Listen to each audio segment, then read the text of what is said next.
Yeah, I'm in gallery, dude. It's Yeah, recorded. I You're can still see in gallery gallery. now. Yeah, it's gallery now. Okay.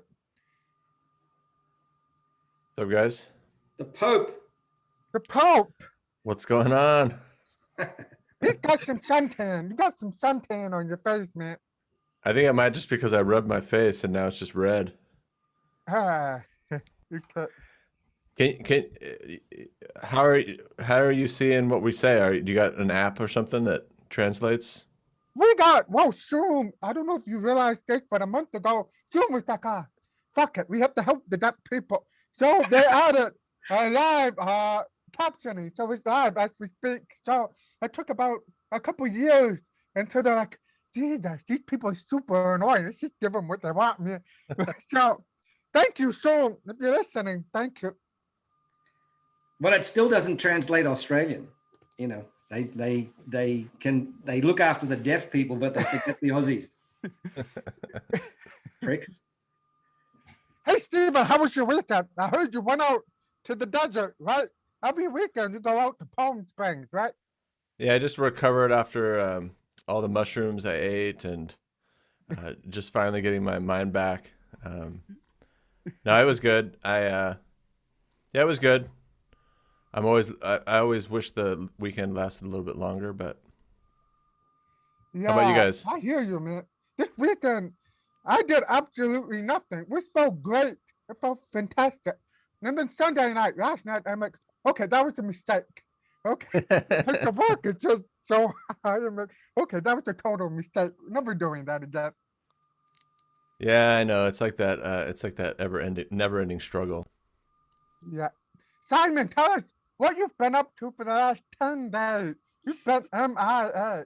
I have, and I apologize. Well, if you've been watching the news, you'll just see that Denver had its biggest snowstorm in 18 years. Nobody cares about Denver. We Yes, they never do. hear about They Denver. do. They do. All the potheads care about Denver. They love Denver. So we got buried in, over 2 feet of snow, and then we had more snow last night and spring break. And you think with the pandemic that people aren't doing anything, but people are flooding to Colorado, and we just got bombarded with work. I've never seen anything like it in the 5 years I've been doing this, or 6 years I've been doing this. It's staggering. And it took us a week to dig out of the 2.5 feet of snow. But everyone decided to go skiing. And so I think it's just, yeah, okay, it's good for business, but it was just, I'm not built for that anymore, Doug. So I literally have been doing nothing but, running our team and driving and managing things. And I heard What? Miami Beach had to declare a state of emergency again because too many people, spring breakers, went down, causing havoc. yeah. The systems down there, is it the same up there or everything's under Yeah, control? if you came to the ski fields, if you went to Breckenridge or Vale or anywhere, you'd think, what the hell's going on? Like there's nothing. What pandemic? It's the place is packed. But I think people are, I don't know about you guys, and your interaction in your daily lives, but I think that, a lot of people are just saying, stuff it. If we have to live with this, we're going to live with it, and we're going to deal with it, and we're going to get out, and we're going to just, and so I think with Colorado, with the ski season, it as badly as it was decimated, it's way caught up. I mean, it caught up real fast. And so I think that's just, I got a thing which made me feel old. One of our guys who works for us is 60, and he got on the list of, the vaccine. Well, now they've brought it down to 50. So I qualify the pricks. So I've got to go and have a, vaccination. So, But you don't want to because it makes you feel old. yeah, exactly. So I'm going to, I've told them, I don't want a needle in the ass. I'll wait. So, is that where it goes? No, but I prefer it there anyway. Give it to me there anyway. I feel vaccinated properly if you get an injection in the ass. I don't want it normally. Right? Learning lots about Simon today. Yeah. So I thought that, because I've been missing in action, and I saw Doug's post and I feel really bad, but I thought he did a brilliant job, Stephen. And I kind of really want to get your view on the content marketing side of what he just achieved, because I think it speaks to Doug's, mission and his purpose and his being. And I think you're one of the best content guys that I know and that we've, been exposed with. Thanks, man. I'd like to get your view on what you thought of that post that he did. The video on, what was it, Friday? Yeah. Yeah, I mean, I thought it was great. I knew when he told me the night before he was going to do it, I knew it was going to do well. I mean, I don't know like how much there is to break down about it. I just think, I see everyone, well, not everyone, but I see lots of people every now and again. They do something that really is able to showcase, who they are and what they're all about. And it just so happened on this one, it's just very, I don't know what the right word is, but it's just easy to see, and you can connect to it right away. And I think that's the kind of content that if you have that really just takes off. Well, I mean, I think it's genuine, it's sincere, it's heartfelt, it's who Doug is. I think he struggles with, he said he finds this difficult, the podcast that he and I do. And I think it's the most easy, natural thing that we do. Now, sometimes we cock it up completely. The two of us are, our IT guy just laughs at both of us and says, "You two stupid old twits." But we don't care, and so I think that, but when I saw that, I thought, oh, this is brilliant. Like, I couldn't believe how brilliant it was. And it's more of an underdog or a champion. He's championing the cause, right? And a question for Doug. It's like, I think it was great, but like, how planned was that? To me, I'm just guessing that you just went out there and did it. Like, I mean, it was brilliant, but were you trying to be brilliant? No, absolutely not, because I don't think I'm brilliant. But I remember that evening. I think I had too much coffee, and sometimes when you have too much coffee, you get really creative. Like, it's like a rush of euphoria, and that was the moment. And my kids were playing video games. My wife was in the back. Nobody was bothering me, and I was sitting in front of my computer. I was like, "Hey, you know what? Why don't I just sign to a bunch of people and crack a joke or two?" And then as I was doing that, I started to think about all the conversations I've had with other deaf people who reach out to me over the year. Like, how do I get a job? How do I do that? Nobody wants to work with me, so I hard to talk on the phone. And I'm like, you know what? If you just own it, own it. But at that time, it was not planned 100%. I was on caffeine. And it was just one of those things where I pushed play. By the way, if you don't know that, it was on Zoom. So I just got off a call. That call was done. And I clicked record again. Record right now. And that's all I did. Nothing was planned for that. I'm still shocked. How good it gets, to the point where I'm asking people, well, how do you replicate that for your client? Like, Stephen, you're a thought leader expert, and I can imagine if you wanted this to happen for your client, it would be very difficult for them to do that because it's not scripted. Well, that's why I think that's where the best materials happen that way. But when you're under pressure to put out content, it's not going to happen. It's a weird forces of nature. So, Stephen, your opinion for thought leaders who want to replicate something I did, not in sign language, but in their own way, what would your recommendation be? I know this sounds simple, but I think consistency is one of the biggest parts of it. Because when you have the consistency and you're doing it over and over again, you have the chances to show up to have those moments happen. When we were talking a couple of days before about around TikTok and you getting on camera, I was thinking around those kind of lines, like what you were, not what you ended up doing, but how someone can go on, you can be the person, be on video, and have the language come out in a lot of different ways. You picked a really creative way of doing it by signing. but I think it's the consistency, right? Because the more chances you get to practice and become comfortable on video, to have those moments where you're relaxed, where the kids are doing something, that's when those things happen. And so without the consistency, then you never ultimately get that chance. You could get lucky, but I think that's the key. So it's practicing, having the moments where you feel comfortable, but then doing it enough long term so that those moments just end up happening naturally. I think that's the thing. I think they do end up happening for everyone fairly naturally. I think the impact of their particular piece of content might do well or not as well compared to other people, but compared to yourself over time, if you do that, you will get better results and you will have those moments.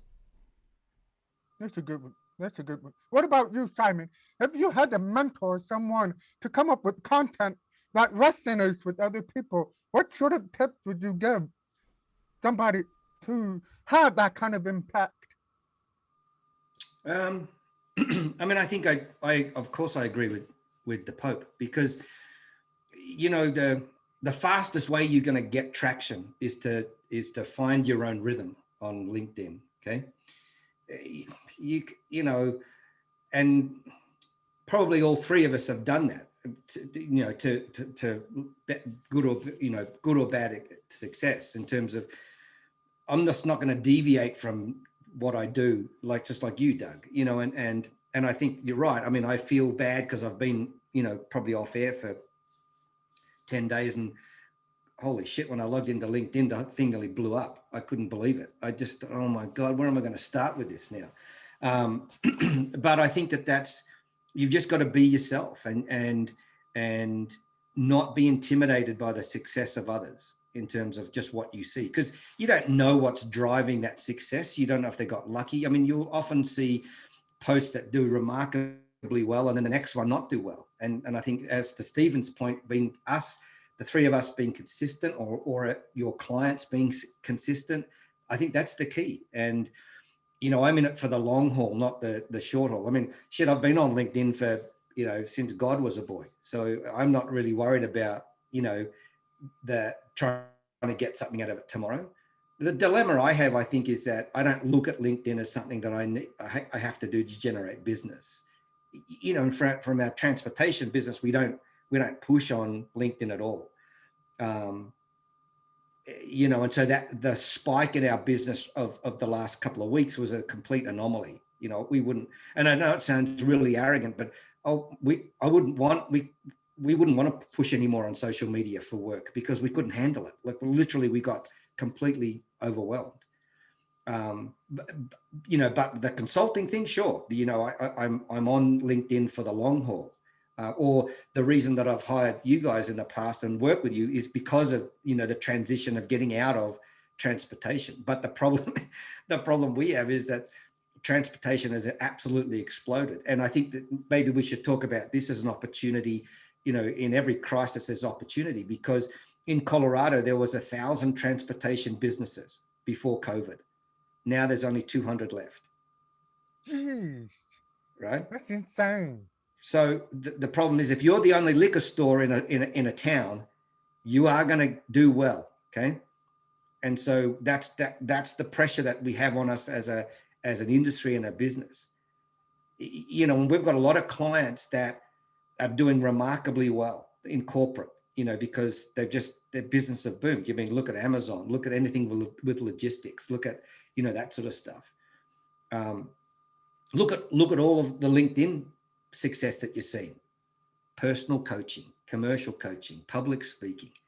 That sort of stuff is off the charts, because we're all sitting at home in our underwear thinking, I want to reinvent myself. I want to transition. I want to do this. I want to do that.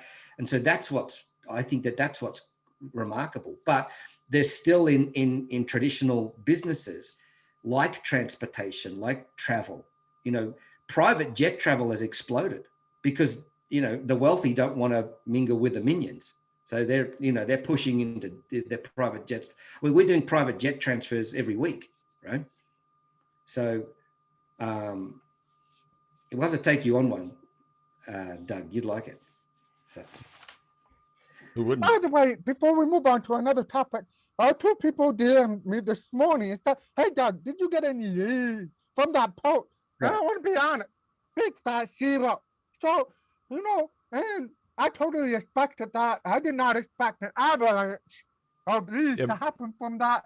However, for those who are trying to find ways to make a lead from a post, need to understand that depends who saw it at a particular time. It takes multiple pieces of content for them to be like, well, let me reach out to this guy. Or, maybe, but at the end of the day, just to answer everybody's question, zero is yeah, the number I yeah, got. And that's okay. I but was not looking for a lead. I did not talk or sign I was talking to nobody. I was talking to the general public. And go ahead, Steven. but nonetheless, you might say that, but long term, it might produce quite a bit because there's a lot Right. about awareness. So when I'm talking to people about content, there are types of posts that just get more traction for whatever reason, and it's good to know why that happened. And you can bring a mix of that in because those posts reach more people. You get more views, more people see your profile, they know who you are a little bit. And so when they see the content the next time that could be related to something that's interesting to them, now they've seen you, they might trust you a little bit. They have some empathy for your position, and then that post might do something.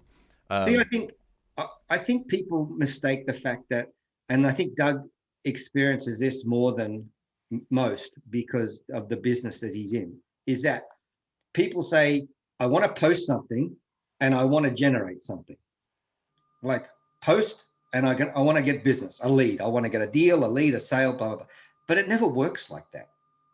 The biggest issue, I think, with LinkedIn is the power of the lurker. Okay. So there's some guy lurking in the background right now, looking at Stephen Pope or looking at Doug Lawson and saying, and every post that you guys do is etching away at credibility in terms of increasing your credibility score or index with that particular customer or prospect.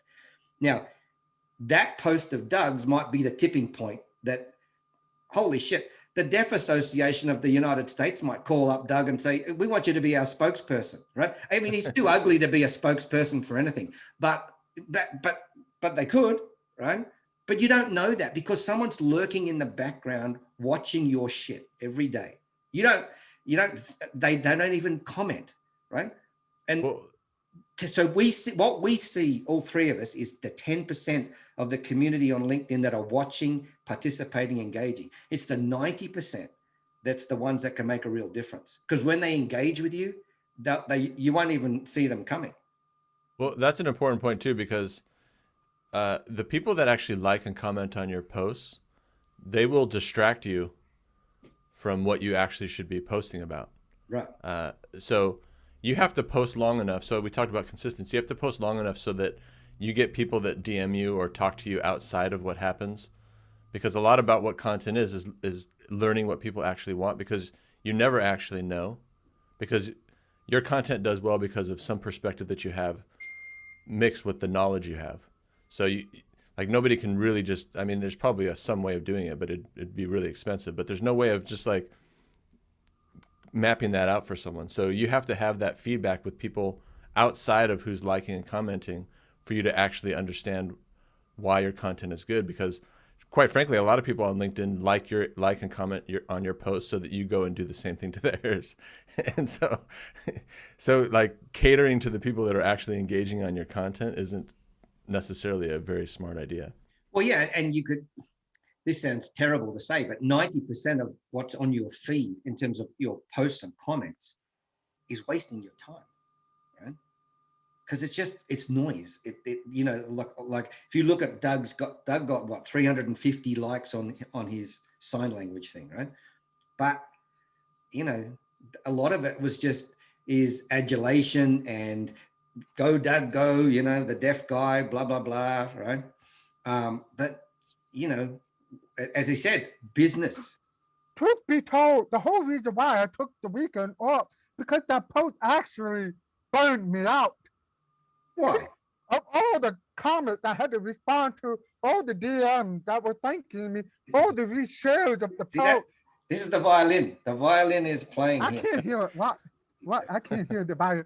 So, but the point remains is, again, that's not me humble bragging, but Steven's actually right, is that if you get to that level, you actually have to babysit this post. You can't move on. There's people thanking you. There's people saying, wow, this new perspective. You can't back up.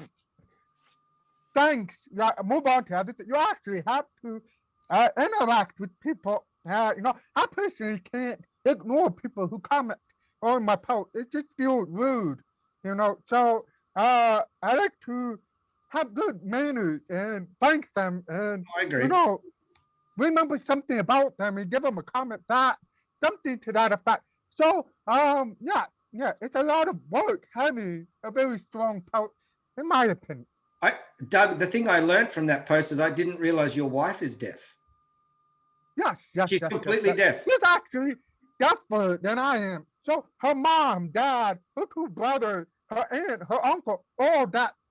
Really? Oh, so if you go to their house, it's just one big signing festival. So she's deafer than I am in terms of being culturally deaf. So I didn't learn sign language till I was about in my 20s. I would say, because the first 20 years of my life, my parents were like, oh, don't sign. People will make fun of you. Well, turns out they made fun of me anyway. So it's kind of a case of, whatever you do. So in my 20s, I wanted to learn how to sign. And so anyway, long story short, she's that. Very that. Yeah. One other thing that I think is important in terms of beyond consistency, just to kind of like wrap up what we were talking about, in terms of creating content, I think it's also experimenting. So like you're experimenting with that post. You've never done something like that before. Like I went on to TikTok, not to like blow up on TikTok, but to just see what other people were doing, because I did notice that everyone on LinkedIn is kind of starting to do very similar things. So if you want to stand out, just start doing different things. So we I think talked a little bit about it privately, Stephen and I, last week, about how content on LinkedIn is starting to look the same. It's starting to sound the same, starting to feel the same. And you have choices, right? You have choices to make. You can either try to come up with truly original content or get off the platform and experiment with other platforms. And correct me if I'm wrong, Stephen, I think you've taken the approach of both. So you've explored on TikTok and you're kind of tightening your message on LinkedIn. Am I wrong? Or do you have a totally different plan? Yeah, well, I'm just over there seeing what other people are doing, and then noticing that if I use video and ideas from outside the platform, I can actually do less work and have it work better, because it's just like some of my TikTok videos are very short, and they're not even like very complete ideas. They're just like little snippets of information, but they do fine because it's just the way they're being delivered. So it's just interesting that you can do less work by just delivering the information in a different way. Yeah, but Stephen, what's the ultimate end game for you with, say, TikTok? Like, what do you want? Do you want that to drive leads to labs? I mean, long term, yeah, I'm going to start doing more and more stuff on there. But right now, it's mostly just been to see what other platforms are doing. It's all video, so you can use the video recorder to make quick videos that I can use on LinkedIn. So I've mostly been using TikTok thus far to create content for LinkedIn. But long term, yeah, I'd like to use a different platform, and I think that's a good one because I like video. Let me ask you a question. You've been on TikTok for a short amount of time. What have you learned about what TikTok prefers in terms of content? Well, Obviously, I think video. It's a video platform. But what kinds of video get people pulled in? it seems to be like entertaining, dancing, or information, just like quick information. You didn't go dancing on there, did you? I've danced. You should see me on LinkedIn. I've been dancing around on LinkedIn too. You missed that. You missed that. He was, he was totally grooving. Oh, yeah, okay. But that's just being a dick. I don't know. That's not dancing. That's looks like you're having an episode. You forgot to take some sort of medication or something. But I did you did the one that you did with coffee was good. That was quite cool. Yeah, I mean, it's like, that's what I mean. It's just like experimenting with what you can do. My kids have threatened to never speak to me again if I go on TikTok. They're already embarrassed by the YouTube stuff we do for work. So they said, if you go on TikTok, we're never going to. I told my kids a month ago, hey kids, I just signed up for TikTok. No, why? Yeah, let's do it. I'm Like, gonna do it. why not?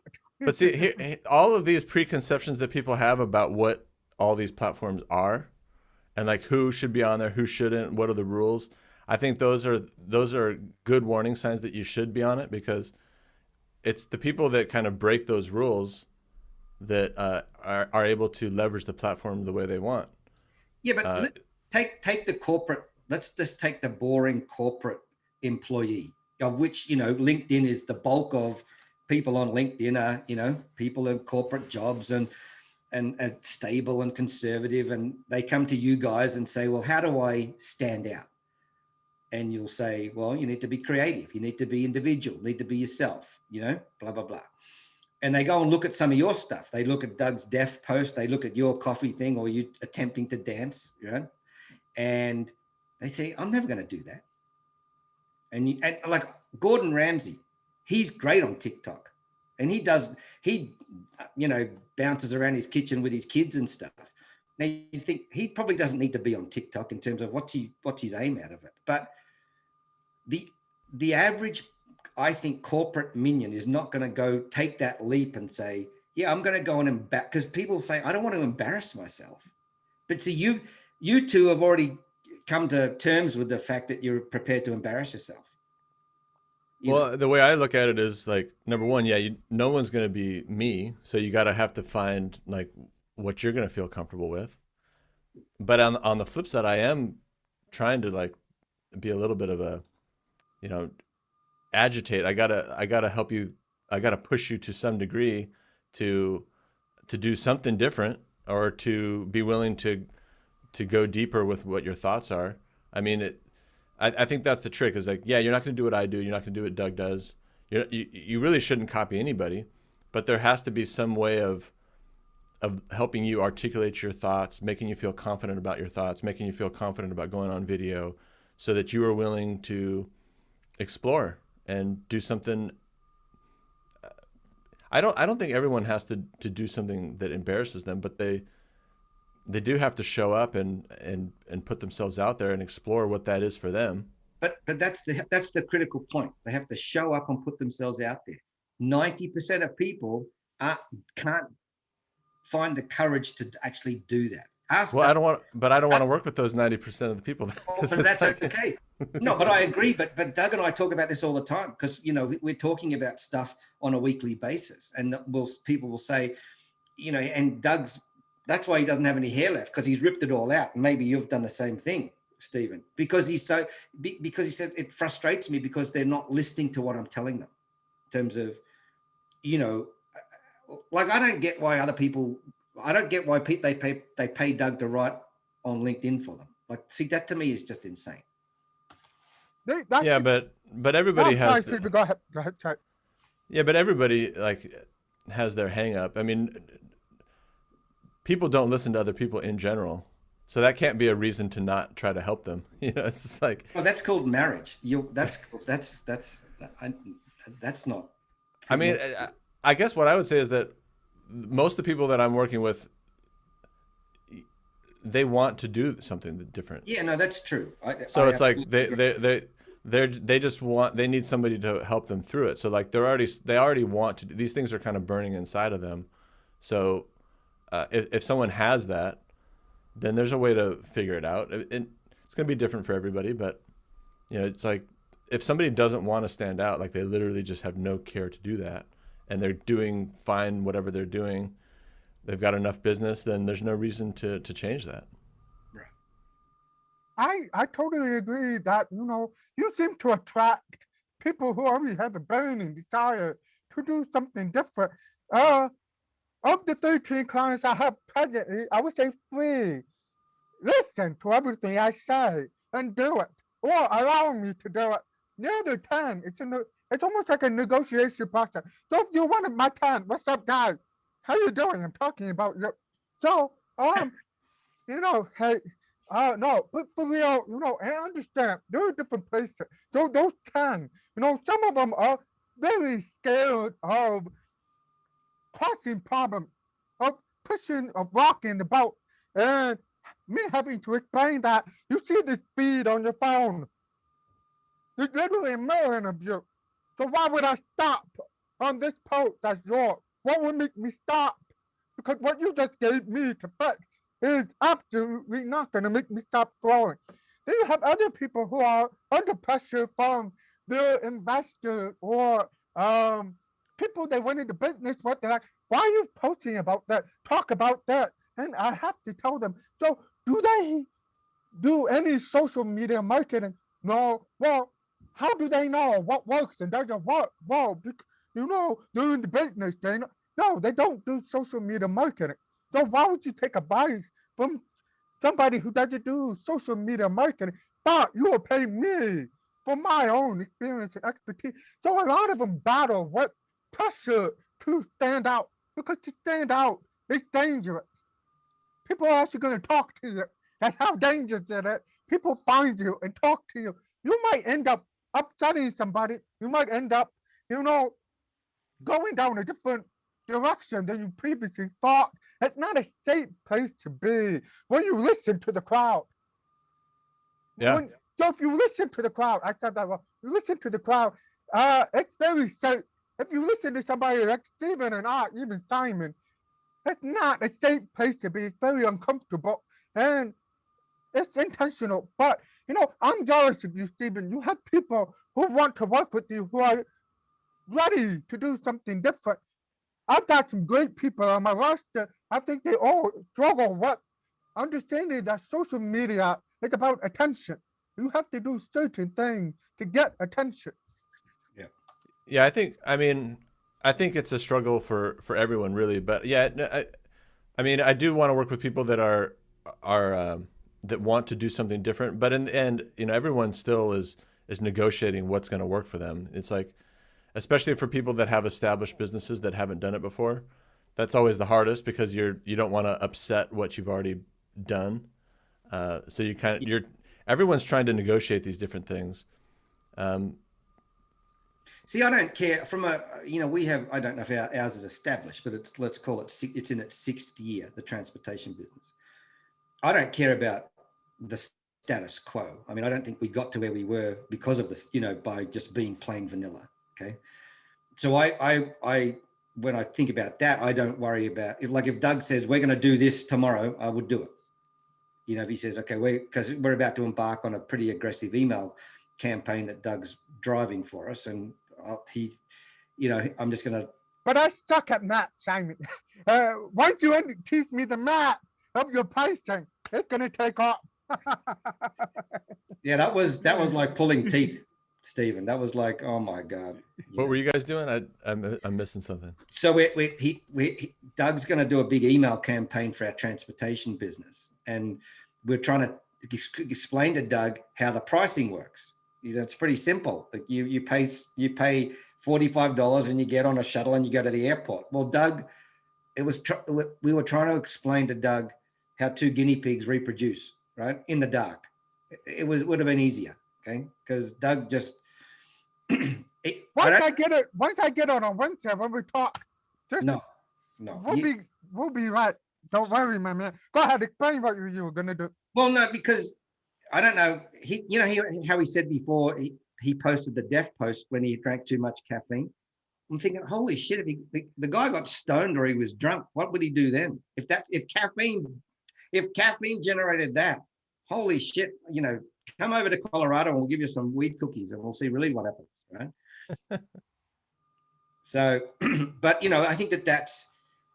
I look at it from an established business to say, yeah, I'm happy to take any risk. Because what COVID did for our industry was completely take the brakes off everything. There is, and I hate using the word, normal, but there isn't any more normal. Like the industry had to reinvent itself completely. And the people that survived were the ones that were able to think outside the box, okay? And listen to people like you two. Take a risk. Because there was no more, let's call it standard transportation requirement. It was all, for the first part of COVID, when it first hit, we were delivering toilet paper to customers. We were going to Whole Foods with, grocery lists, and we were buying hundreds of dollars worth of groceries for, wealthy clients and delivering it to them, okay? Or we were providing security services for corporate clients that were having a lot of, problems with disgruntled employees. So we were doing active shooter training, because one of the biggest issues that came out of COVID was, workplace violence. And so, because let's say that you both work for a company, but you work from home now. So, so Corporation X says, okay, Stephen, you are working from home and your wife's there, or Doug's wife's there. If you have an issue at home, if you have a domestic argument at home, that's a workplace violence issue. It's not a Stephen Pope and Mrs. Pope issue, okay? And so there was all this, corporate went crazy in terms of like legal departments and human resources departments went crazy on risk mitigation. But all of that stuff got invented, and came out of people, being at home. And so,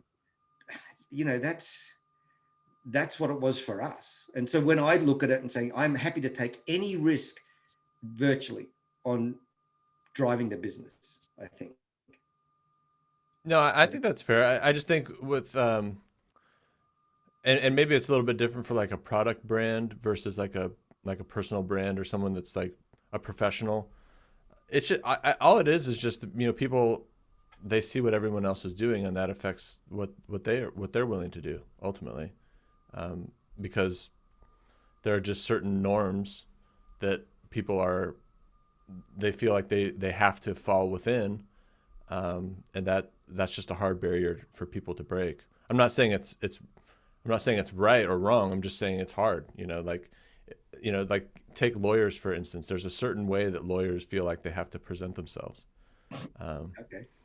But True. But in reality, I've seen several lawyers on TikTok that are just doing something totally different, and it's working quite well for them. So just because it's like, if you're in one of those industries and you just do something that's totally outside of it, I think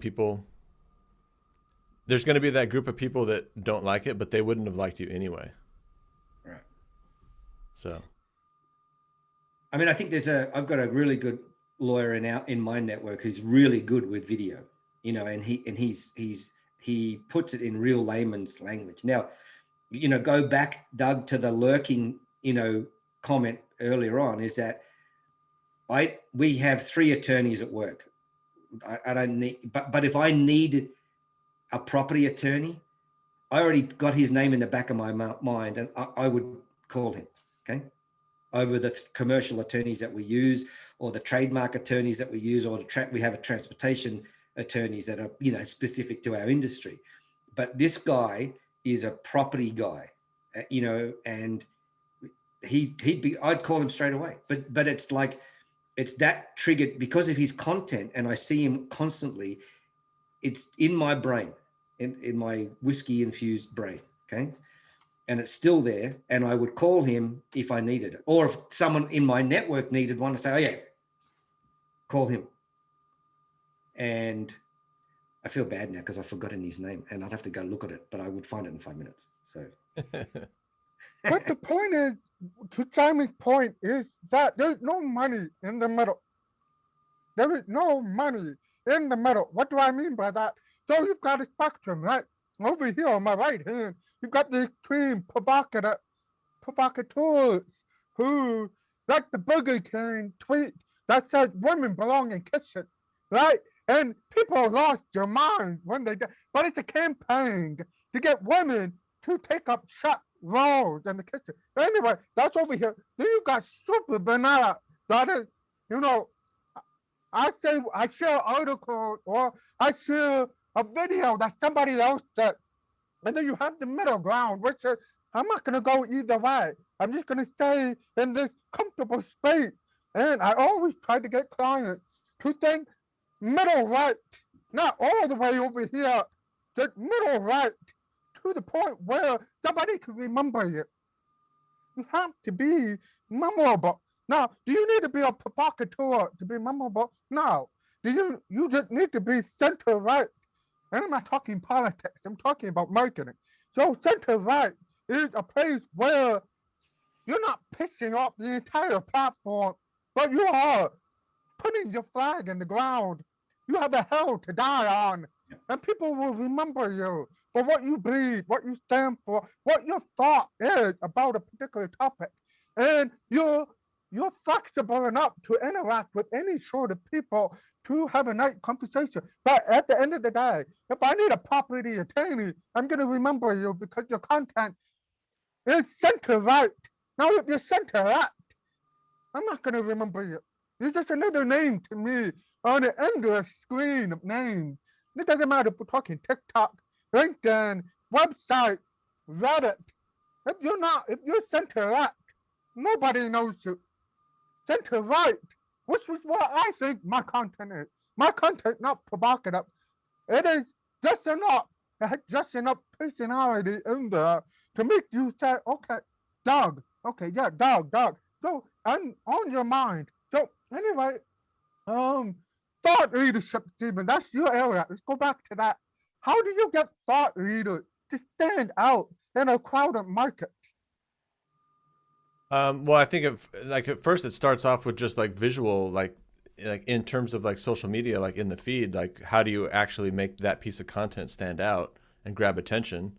So that's like a marketing perspective. So that's like, I think most professionals nowadays should be good enough with marketing, dangerous enough with marketing, so that they can, craft a headline or, do something visually different that's going to get people to stop.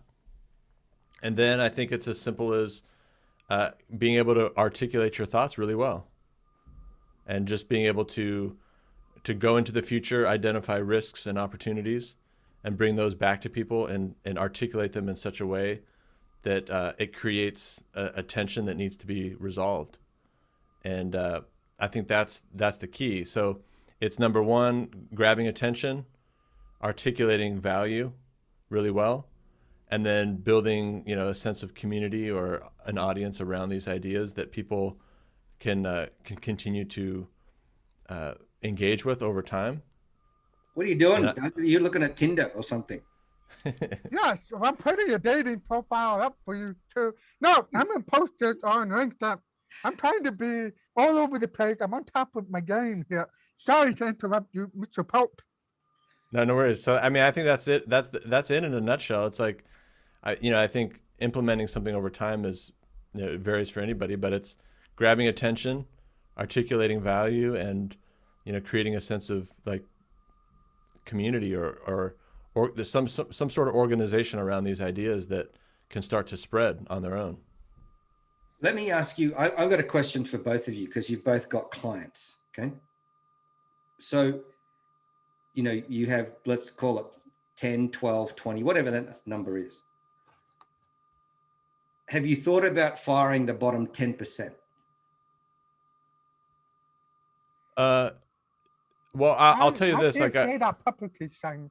What? Well, I'll tell you this: that the people that do the best are the people that jump right in and do the work and get excited about it, and they don't overthink it. So those are my best clients.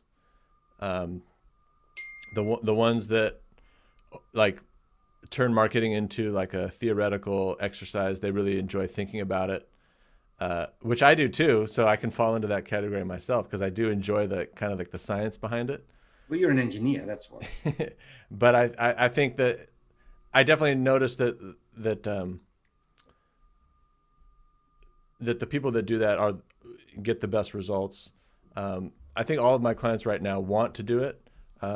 So that's the main thing for me. If they have a passion for doing what they're doing, and they continue to pay me while they drag their feet a little bit, that doesn't bother me per se, because I like to be an advocate for people. I like to help explain why they should be doing things. So I think as long, I guess right now I'm happy with my clients, but I will say to the ones that aren't putting as much into action, that's the key, is like doing this work, learning what works, what doesn't, and then iterating on that. What I about you? would What, echo Stephen's comment. I don't really like to classify clients as best and worst. It's more the clients that do really well have made it a priority to do well. They book time in their calendar to devote energy and effort into what I work with them on. And those that don't do well, they put up, they cancel meetings, they postpone meetings, they either half-heartedly take something that we've talked about and turn it into something that it's not supposed to be. I don't consider them bad. It's just that, you've got to devote at least 90 minutes a day, depending on what I'm there with them for. So some people just have LinkedIn focus. Some people are multi-platform focused. So either way, it takes time. You've got to put in the time. Not so much the consistency part, the actual day. So if today's Monday, how much time are you devoting to the LinkedIn generation or multi-platform approach? If you're going to tell me, oh, I'll do it tomorrow. No, that's not going to get you anywhere, because tomorrow comes, you do it, and then Wednesday comes, right? Then you always have an excuse to put it off till tomorrow. Marketing is an everyday thing. It really is. Even if you're not putting out content, you're thinking about content. If you're not thinking about content, you're looking at research, you're reading books, you're going over the tape recording of our session, and you're thinking about what I'm saying. If you're not doing any of that over a period of time, it's not that you're the bottom 10%. You're just going to get the bottom 10% of results. And some people, not all people, some people will blame it on me or blame it on this person or that person. At the end of the day, being a thought leader or making your personal brand, you've got to take 100% ownership of that. Nobody can do it but you. In terms of personal branding, if you're going to talk about company branding, that's a different story. But personal branding is a daily thing, in my opinion. Am I wrong, Stephen, or do you have a different philosophy? No, I agree. I think it's just like it's a performance sport, So you gotta perform, and I mean that's what it comes down to. Like the ones that perform, they learn, they experiment, they figure things out, they move on, and you need that. I think of marketing as like it's not just a static thing. It's a system for coming up with an idea, telling the market of what that idea is, listening to what they say, and then using that to not only improve the marketing but to improve the product as well. So it's an engine. So the faster you move, the faster you go. See, I don't know if I agree with you. Not you, Stephen. I don't agree with Doug, but I don't agree with Doug all the time. We fire clients all the time. We do. Well, I'm not saying that I wouldn't. I'm just saying you asked right now. So. Well, but I'm just saying that, okay, you could say we might be a little bit different because, let's call it, we might be more commodity driven. We take you from point A to point B, but with a lot of our corporate clients, we have them for a long time. And we begin to do a lot more than just drive them from point A to point B. Okay. And even with our lowest tiered product, which is our shuttle product, if you don't respect the business and the people that are behind the business, we just don't work with you. And we make it very clear. And you might think that that's arrogant, but my view is that, we do best when, and just like you guys do, we do best with people that want to work with us and they appreciate the service and the quality behind the product and the tech and all that sort of stuff. And we just don't have time for, people that are going to waste our time. Okay. And I said it might sound arrogant, but I get very involved with any sort of customer complaint or feedback. we'll refund straight away and say, look, we're not the company for you. Okay, we're just not. Okay, so and I think whether you're a consultant, whether you're a commodity provider, whether you're a restaurant, or a hairdresser, I think you've got to stand behind what you believe in, and I was when I first started, I was trying to be all things to all people. And we didn't really, go to the next level until we determined, okay. And Seth Godin talks about this a lot. It's finding your tribe and marketing to that tribe. And that's it. I can't be all things to all people. One, we're the most expensive. So I don't, we're never going to attract the people that are price shopping. Okay. So, that's just what worked for me. And I think that has applicability across, industry and across certainly the LinkedIn community that we're part of. Yeah, I don't disagree with that. I think it just depends on, I think just having that ability to sort through and filter it just has to be coming from like a very centered place. Like, and from that point of view, I think that you should do that. I mean, I agree. I just making sure that, I don't know, at least for me, it's like, I just wouldn't want that to come from like an arrogant point of view. No. And you could look at all of our social, you could look at all of our reviews online, and I don't think there's anyone that says, we just don't have very many negative reviews, and none of them say, the Australian Chinese guy's an arrogant prick, right? So they might say that privately, but I've never.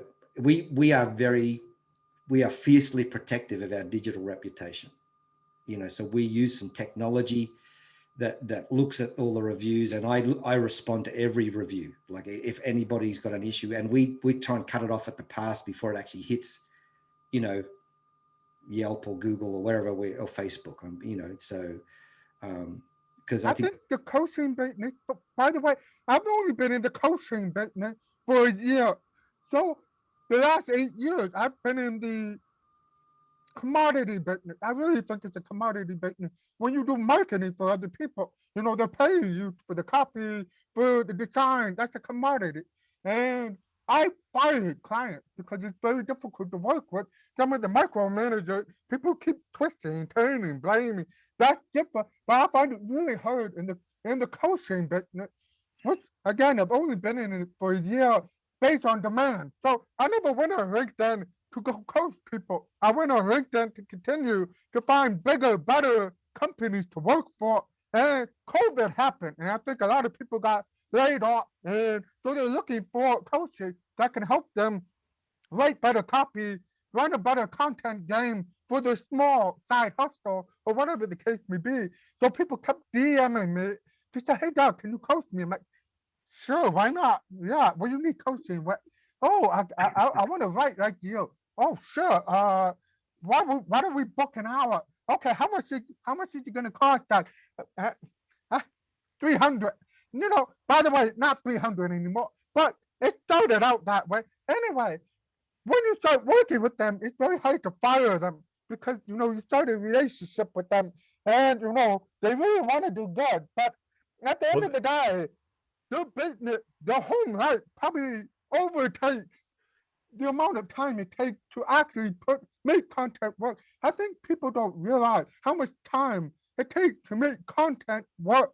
I think they think it 30 seconds you write a post and boom, magic, rainbows and unicorns happen. No, it's a lot of other things that come into play. So from a commodity perspective, I think it's much easier to tell a company or individual, you know what, I've had enough. This is over. You go find somebody else who can get you the results you're looking for. I'm fine. I'm going to go this way. I haven't yet had that conversation with the coaching client. Who knows? Maybe I will. But I find the perspectives are different. Well, I'm sure you will, and I'm sure. But I just think the trick for me is like it's an interesting balance to have because, like, ultimately I'm there to help people, and some of the things I'm helping them with are not easy, and so there are elements of things that I'm trying to help them think through and get done. But in the end, yeah, like if I'm working with somebody that just doesn't want to do some of the work, then that's definitely not going to be a client that's going to do well, because they ultimately have to take action in certain areas. Otherwise, it will never get to the point that they want. And so then that's just not going to work out well. But when you are coaching somebody, it is difficult because you are helping them through some particularly challenging points for them, especially when it comes to video. It's like we talk about like going on video to make money, but like there's some actual there's a lot of things that people deal with in terms of getting on video that is not easy, and overcoming some of those things is a lot more challenging than you might think. Like what? Give me like the 2 or 3 things that just pop into your head.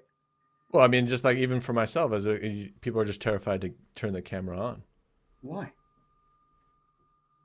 Well, I mean, for lots of reasons. They don't want to be judged. They're afraid that. I mean, just to play devil's advocate, I saw your video the other day. Your face wasn't even on there. You were just walking. You were just your shadow. Like, no, I mean, but that was. Look, how many people ripped you, Simon? What? Myself included. I ripped you for that shadow walking video. Most people would have peed in their pants. If somebody like me hopped on and said, "Hey, you're not walking. Get running, run." You know, I was running. I was exhausted. You're cool. You can make fun of yourself. Not many people could do that. Sorry, Stephen. You were talking about being judged. Yeah, I mean, just people are afraid to go on camera in general. So they're afraid to put their ideas out there. So when you talk about content working because you're just throwing it all out there, you know, if you're afraid to, number one, get on camera, be bold in what you're willing to say, articulate your points really clearly.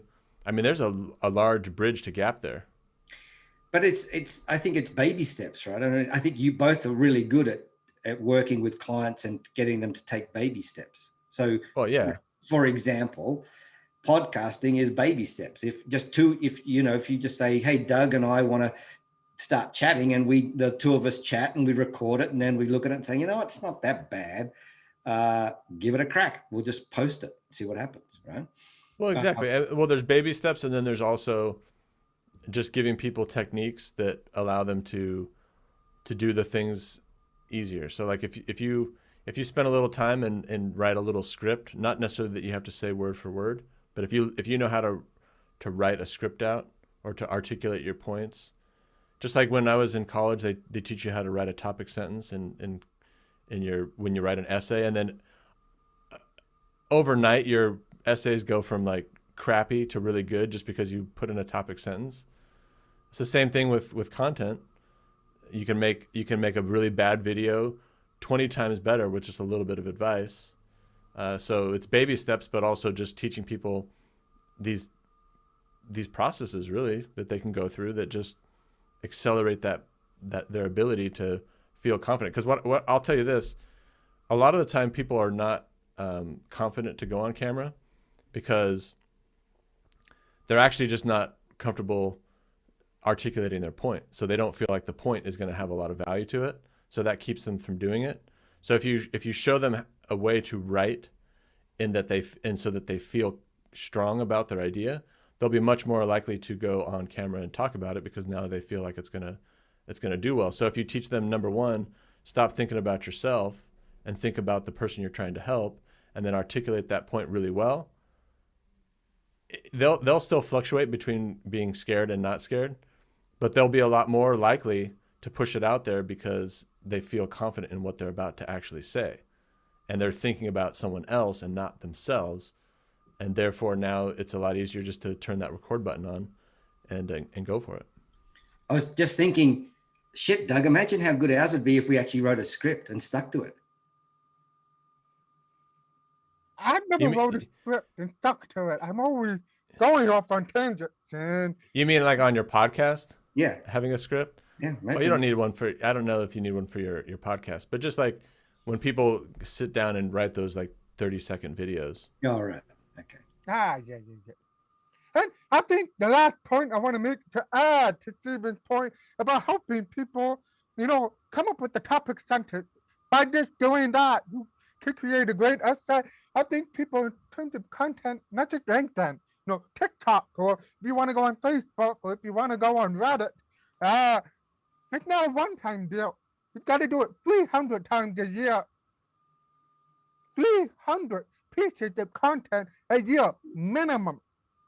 So you've got to find a way, because when you start working with clients, they don't realize how much people like Steven and I put out there. When you calculate every piece of content that we put out there, you're talking in the near 500, 600. And then add that to the content I write for other people, you're talking about thousands of pieces of content a year that I personally come up with for myself and for others. And they struggle with coming up with one piece of content. You've got to get over yourself. One bad video, it's not going to ruin you. Now, if you have 1,000 bad videos, you've got a problem. So every day, do something. Do something. Put something out there. Get used to it. Put something. Stop texting me on Sunday night. Say, Doug, I don't have anything for Monday. What do you want me to do? What do you want me to do? So since I'm a good guy, I typically, when people do that, I write a post for them. I'm like, here's a post for you. I just came up with it on my phone. Percent. Well, thank you, dog. Okay. You know what it is? Like, people just need frameworks to allow them to think through things when they're stuck. So like, there's lots of frameworks to put together for people, like a good content strategy that will always help spark some idea. People have the ideas. They actually just are working from a limited mindset in that moment.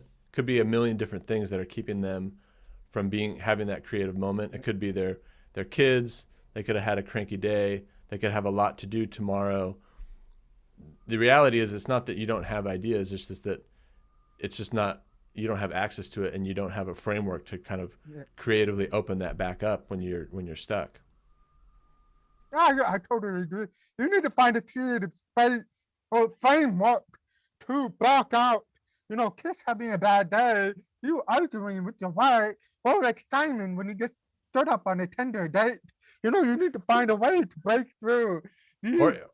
Or even the pressure that you have to post is what's keeping you from posting. Yeah, it's like you feel like a certain pressure. Yeah. So like, I still have those pressures sometimes. I wrote the post that I had this morning. When I have that pressure, you just have to have the wherewithal to pull yourself out of that and just realize what I'm feeling right now is actually the pressure of posting. It's not that I don't have ideas. So I just went and looked up something that I... I've never seen you miss a day, Steven. I've never seen you miss a day. Have you ever missed a day of putting out content? Not really, no. Because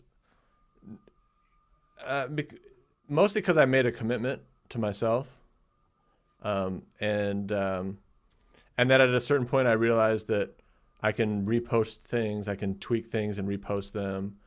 I keep talking about similar things, and I've got enough material at this point where it's not that hard. Yeah, that makes sense. All right, I think our time's up. We've all got places to be. Simon's got to transport potheads to the mountains to make sure they get their high. It was a great conversation. I think it was one of the best we've had on this podcast. Personally, with a lot of back and forth. I think it's because I finally got my internet fixed. I haven't had a good internet for the last 6 months. Now it's been perfect. Why has it been so shit? Like, what have you? Did your kids like downloading, porn or something? I heard last week, I had the cable guy.